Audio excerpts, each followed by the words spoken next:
ಯರ್ಮಾಳು ಸೇತುವೆಯ ಬಳಿ ರಾಷ್ಟ್ರೀಯ ಹೆದ್ದಾರಿ 66ರ ಅವೈಜ್ಞಾನಿಕ ಕಾಮಗಾರಿಯಿಂದಾಗಿ ಮಳೆ ನೀರು ರಸ್ತೆಯಲ್ಲಿ ಶೇಖರಣೆಗೊಂಡ ಪರಿಣಾಮ ದ್ರಾಕ್ಷಿ ತುಂಬಿಕೊಂಡು ಬರುತ್ತಿದ್ದ ವಾಹನ ಪಲ್ಟಿಯಾದ ಘಟನೆ ನಡೆದಿದೆ. ಪಡುಬಿದ್ರಿ ಯರ್ಮಾಳು ಗಡಿ ಪ್ರದೇಶದ ಸೇತುವೆಯ ಬಳಿ ಈ ಅಪಘಾತ ಸಂಭವಿಸಿದೆ. ವಿಜಾಪುರದಿಂದ ದ್ರಾಕ್ಷಿ ತುಂಬಿಸಿಕೊಂಡು ಮಂಗಳೂರಿಗೆ ಗೂಡ್ಸ್ ಟೆಂಪೋವೊಂದರಲ್ಲಿ ಬರುತ್ತಿದ್ದು, ರಾತ್ರಿ ಸುರಿದ ಮಳೆ ನೀರು ರಸ್ತೆಯಿಂದ ಹರಿದು ಹೋಗಲು ಪೂರಕ ವ್ಯವಸ್ಥೆ ಇಲ್ಲದ ಕಾರಣ ನೀರು ರಸ್ತೆ ತುಂಬಿತ್ತು. ಈ ನೀರಿನ ಮೇಲೆ ವಾಹನ ಚಲಿಸುತ್ತಿದ್ದಂತೆ ವಾಹನ ಚಲಾಯಿಸಲು ರಸ್ತೆ ಕಾಣದೆ ಒಮ್ಮೆಲೆ ಬಲಕ್ಕೆ ತಿರುಗಿಸಿದ್ದರಿಂದ ವಾಹನ ಪಲ್ಟಿಯಾಗಿದೆ. ಚಾಲಕ ಹಾಗೂ ನಿರ್ವಾಹಕರಿಬ್ಬರು ಗಾಯಗೊಂಡು ಸ್ಥಳೀಯ ಆಸ್ಪತ್ರೆಗೆ ಚಿಕಿತ್ಸೆಗಾಗಿ ದಾಖಲಾಗಿದ್ದಾರೆ.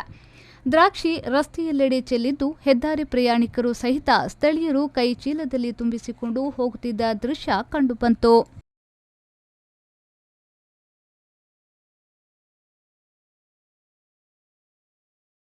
ಸುರೇಶ್ ಶರ್ಮಾಳ್, ವಿ4 ನ್ಯೂಸ್, ಪಡುಬಿದ್ರೆ.